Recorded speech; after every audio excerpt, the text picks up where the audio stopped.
मेरी झोपड़ी के किसके पुत्र हो और यहाँ क्या कर रहे हो? मेरे माता पिता नहीं है, मैं गंगा के किनारे ही रहता हूँ। तो फिर मेरे साथ आश्रम में चलना। मैं आश्रम में अकेला रहता हूँ। तेरे साथ रहते हुए मुझे आनंद होगा। मैं आपके आश्रम आऊंगा, लेकिन मेरा शरीर देख लो बाबा जी। मतलब क्या कहना चाहता है तू? और तेरा नाम क्या है? मेरा नाम अढ़ैया है। अढ़ैया? ऐसा नाम तो इस प्रदेश में नहीं पाया जाता। इसमें कोई प्रदेश से मतलब नहीं है। इस उम्र में मैं 2.5 किलो की बाटी अकेला खाता हूँ और उसके साथ शाक, भाजी, दाल, चावल, मिठाई ये सब अलग से खाता हूँ। इसी कारण लोग मुझे अढ़ैया कहते हैं। अरे कुठार भरे हैं बच्चा, तुझे जितना खाना हो उतना खाना। और ये अढ़ैया नाम भी मुझे पसंद आया। तू चल आश्रम। आप कहोगे उतना काम करूँगा बाबा जी, लेकिन खाना खिलाने में कोई कमी मत रखना। 2.5 किलो की बाटी तो चाहिए ही मुझे, फिर खुराकी बढ़े तो कुछ कह नहीं सकता। अरे भाई, तू खाना जितना खाना हो उतना। तू चल, ये हमारा आश्रम है। यहाँ तुझे जितना खाना हो उतना खाना। लेकिन हमारे आश्रम का एक नियम है कि एकादशी के दिन उपवास होता है। मतलब उपवास में क्या करना होता है? उस दिन आश्रम में चूल्हा नहीं जलेगा। उस दिन भूखा ही रहना होता है। वो महीने में कितनी बार आती है? 2 बार, एक पूर्णिमा की एकादशी और दूसरी अमावस्या की। तो 2 दिन भूखा रहना पड़ेगा। हाँ। नमो नारायण, मैं जा रहा हूँ। पर क्यों? नहीं बाबा जी, एकादशी के उपवास करने पड़े ये मुझे पसंद नहीं है। पर 15 दिन में एक बार तू फल भर पेट खा लेना, दूध ज्यादा पी लेना। नहीं बाबा जी, बाटी तो चाहिए ही 2.5 किलो। पर आश्रम का नियम है। वो जो भी नियम हो, या तो नियम सुधारो या तो मुझे जाने दो। ठीक है, तू खाना, लेकिन आश्रम में चूल्हा नहीं जलेगा। मुझे बचपन से ही गरीबी ने कई कलाइयाँ सिखा दी हैं। मुझे रसोई बनाना आता है। तो फिर आटा सब्जी लेके आश्रम से दूर जंगल में जाके वहां रसोई बनाकर पा लेना। वैसे तू एकादशी करता तो मुझे आनंद होता, लेकिन तू समझता नहीं है। पर ठीक है, आश्रम में रसोई मत बनाना। ठीक है बाबा जी, एकादशी के दिन आप रसोई का सामान देना, मैं दूर जंगल में जाके रसोई बना के पा लूंगा। कल एकादशी है। हाँ बाबा जी, आप मुझे रसोई का सामान देना, मैं बाहर जाके खाऊंगा। आप यहाँ एकादशी करना। पर बेटा, अभी भी कह रहा हूँ, आश्रम के नियम का उल्लंघन मत कर। बाबा जी, तो फिर आप मुझे जाने दो। ओ अढ़िया, हमारे आश्रम में ऐसा नियम है कि ठाकुर जी को भोग लगाकर ही पाया जाता है। तू एकादशी के दिन ये सब कर रहा है, उसमें मैं मना नहीं करता, पर ठाकुर जी को भोग लगाकर ही पाना। ठाकुर जी मतलब कौन? यार, ठाकुर जी मतलब भगवान ईश्वर। मतलब भोग लगाने पे वो रूबरू आएंगे? तो फिर ज्यादा सामान दो। तू मूर्ख, तुझे कैसे समझाऊं? भगवान नहीं आते, सिर्फ तुझे भावना करनी है। कैसी भावना? जब रसोई तैयार हो तब थाली के सामने बैठकर 2 हाथ जोड़कर ठाकुर जी को खाना खाने बुलाना। मेहरबानी करके इतना नियम पालन करना। ठीक है। ये लड़का ठीक है, लेकिन एकादशी की होती तो कितना अच्छा होता।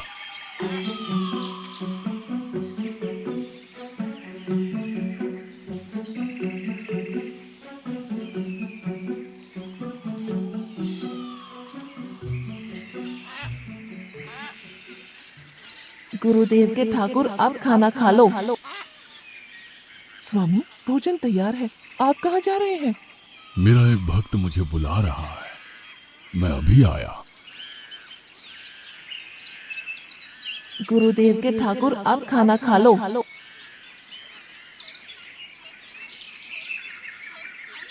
ओ भैया, आप कौन हैं?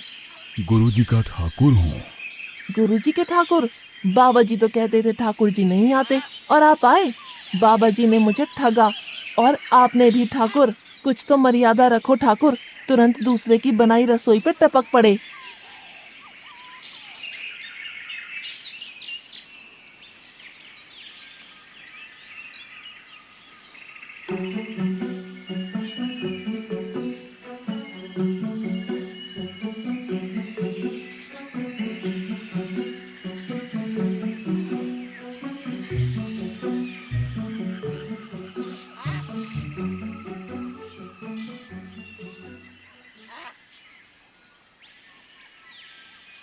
तूने एकादशी नहीं की, मुझे अच्छा नहीं लगा। खाना खाया? क्या खाऊं? बाबा जी का ठुल्लू। ये आपके ठाकुर मान मर्यादा या विवेक समझते हैं, समझ ही नहीं आता। एक तो एकादशी नहीं की और ठाकुर को क्यों अपवाद कर रहा है? तो क्या करूं? आपके कहे अनुसार मैंने हाथ जोड़ के बोला गुरुदेव के ठाकुर पधारो, तो जिसे कुछ नहीं आके सीधा खाने लगा। मेरी बात पूरी हो उससे पहले सब निपटा गया, भुक्कड़ कहीं का। भगवान थोड़े तेरे पास आएंगे। एक तो खाना भी खा लिया और झूठ भी बोल रहा है। मैं झूठ नहीं बोलता बाबा जी। कल एकादशी है। हाँ बाबा जी, मैंने कैलेंडर देख लिया है। कल मैं 2.5 किलो आटा नहीं लूंगा, 5 किलो लूंगा, क्योंकि आपका ठाकुर आता है। 2.5 किलो का खाना उनका और 2.5 किलो का मेरा। तुझे जितना लेना हो उतना ले जाना। या तो खुराक बढ़ा होगा या मित्र होंगे। ठाकुर जी को अपवाद क्यों कर रहा है?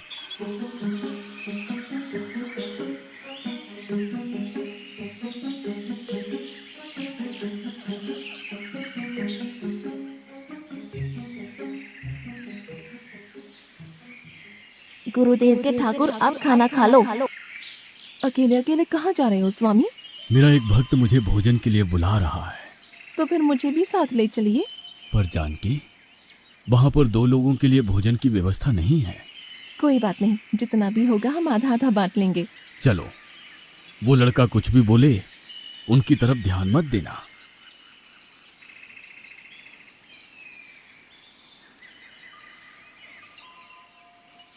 ठाकुर, ये बहन कौन?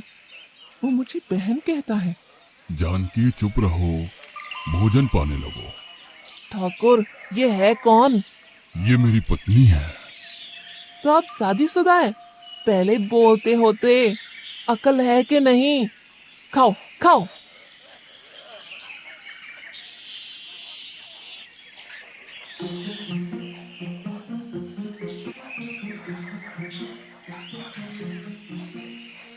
एकादशी की ऐसी की तैसी। आज क्या हुआ? मुझे ज्यादा बुलाओ नहीं और इनका परिणाम अच्छा नहीं आएगा बाबा जी। पर हुआ क्या? आपको मुझे बताना तो चाहिए। ठाकुर तो आया लेकिन वो शादीशुदा है और वो बताना चाहिए ना। शादीशुदा है? मतलब? दोनों पति पत्नी आए थे, निर्लज्ज, और चुपचाप हंसते थे। मैं इतना गुस्सा करूं और उनको कोई लेना देना ही नहीं। दोनों खा के चले गए। वो बहन अपने घर में रसोई नहीं बनाती होगी।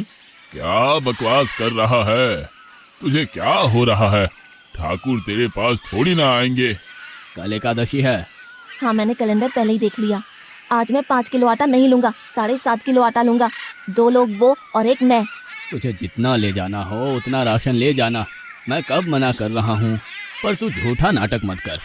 नाटक नहीं कर रहा गुरुजी, मैं झूठ बोलता ही नहीं हूँ। आप ही खेल खेलते हो। 2 एकादशी से भूखा मार डाला मुझे।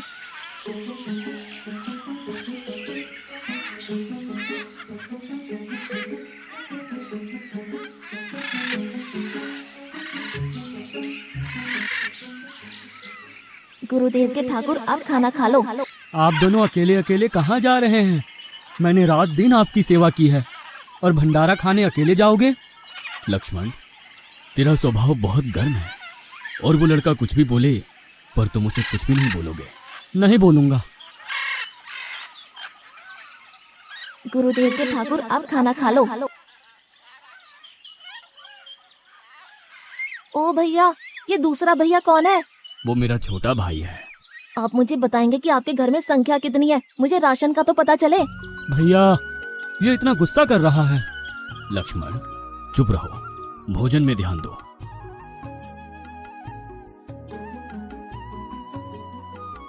आज तो ठीक से खाना खाया ना? मुझे गुस्सा मत दिलाओ बाबा जी।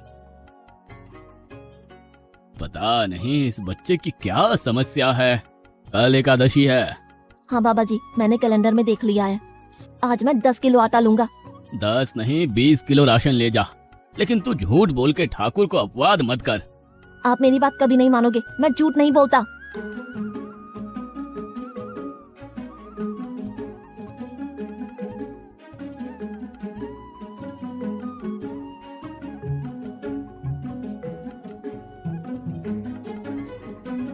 गुरुदेव के ठाकुर, आप खाना खा लो। आज मैं भी आपके साथ आऊंगा प्रभु। चलो हनुमान, वहाँ कुछ बोलना नहीं, चुपचाप भोजन पा लेना।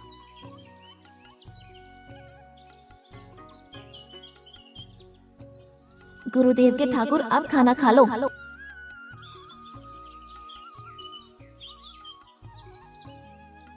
ठाकुर, ये दूसरे भैया कौन है? वो मेरा सेवक है। खा लो, भीख मंगो, खा लो।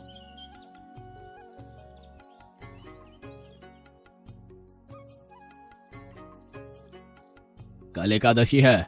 हाँ, मैंने कैलेंडर पहले ही देख लिया। आज मैं 12.5 किलो आटा ले जाऊंगा। कुछ भी हो जाए, आज उन लोगों को छोड़ूंगा नहीं। गुरुदेव के ठाकुर, आप खाना खा लो।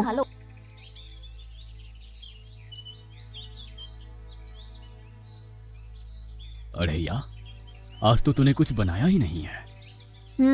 अब से ऐसा ही होगा।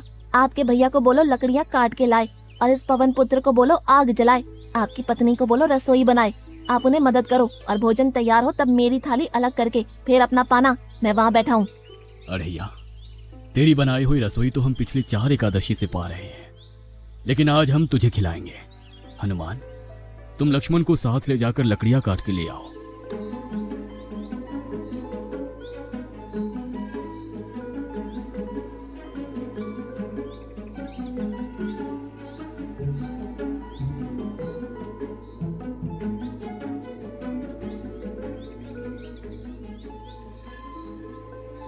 अड़ैया, अब आओ। पहले मेरी थाली अलग कर दो। अरे यार, तुझे जितना खाना हो उतना खाना, लेकिन पहले हम ठाकुर जी को भोजन लगा देते हैं। पर ठाकुर को भोग लगाना कहाँ बाकी रहा? आप ही तो हर एकादशी के दिन आते हो। जैसे तेरे गुरु का ठाकुर मैं हूँ, वैसे मेरा भी कोई ठाकुर है। तो वो आएगा? अरे यार, कोई नहीं आएगा, पर हमारा भी नियम तो होगा ना यार।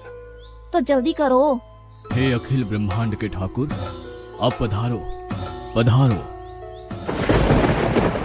स्वामी, बस एक और दांव और मैं जीत जाऊंगी। स्वामी, ये बिना मौसम की गरजती हुई बारिश हमें क्या संकेत देती है? मेरे राम भंडारा कर रहे हैं, हमें बुलावा आया है। अगर राम जी भंडारा कर रहे हैं तो वहाँ तो व्यवस्था होगी ही। स्वामी, हम सब आएंगे।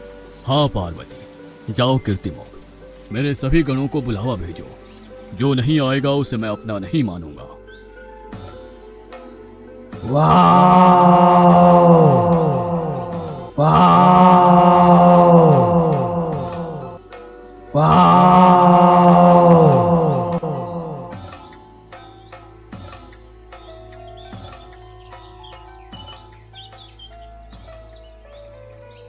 हे अखिल ब्रह्मांड के स्वामी, आज मुझ तुझ को अपने चरणों में स्थान दो। अब ये सब कौन होंगे? आइए प्रभु, पलंग पे बैठिए। आओ अड़ैया, बैठो। मेरा आज एकादशी का उपवास है। अरे बैठ तो सही। ठाकुर, आपने अपने लोगों को पूरी थाली भर दी और मुझे सुपारी के दाने बराबर एक टुकड़ा दिया। आज मेरी एकादशी है, आप खाओ। अड़ैया, तो चख तो सही। तेरी बनाई रसोई तो हम बेटा रोज खाते हैं, आज तू इतना तो चख। जी, बचाओ बचाओ। उठो अड़ैया।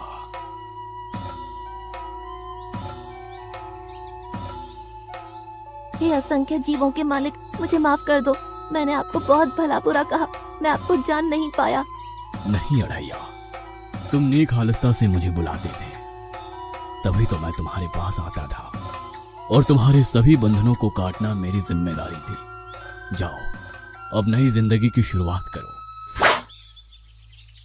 मैं भी आया। उससे पहले ठाकुर आप और ठाकुर के ठाकुर आप यहाँ से कहीं गए तो आपको राम दुहाई है। मैं अभी आया।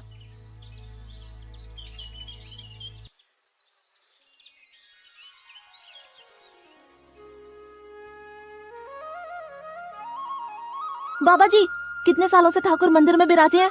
100 साल से। कभी ठाकुर ने रूबरू आके भोजन पाया है? तो आओ, ठाकुर भी खा रहा है और ठाकुर का ठाकुर भी खा रहा है। मुझे तंग करना कब छोड़ेगा? 5-5 एकादशी से तू व्रत खंडित कर रहा है।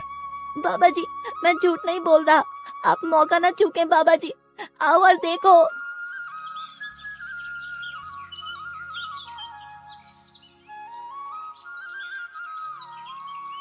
तू महान है अढ़ैया, तू महान है। वास्तव में मुझे मेरे राम के पैर पड़ना चाहिए, लेकिन फिर भी मैं तेरे पैर पड़ता हूँ, क्योंकि तेरी इस क्रांति की वजह से मैंने अपने ठाकुर को पाया। तूने मेरे हरि को प्राप्त किया। तू महान है।